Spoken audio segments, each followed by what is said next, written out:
Sa bawat pagsubok at hamon na ating hinaharap, tandaan natin na hindi tayo nag-iisa. Ang Diyos ay laging nandyan, handang gabayan at palatayo sa mga panahon ng kahinaan. Ang ating pananampalataya ang magbibigay sa atin ng lakas. Kahit gaano mang kahirap ang sitwasyon, huwag tayong mawala ng pag-asa. Sabi nga sa Philippians 4:13, I can do all things through Christ who strengthens me.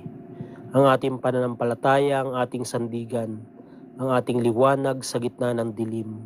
Kaya't sa bawat hakbang na ating gagawin, ipagkatiwala natin sa Diyos ang lahat. Magtiwala tayo sa Kanyang plano at manalig na ang lahat ay magiging maayos.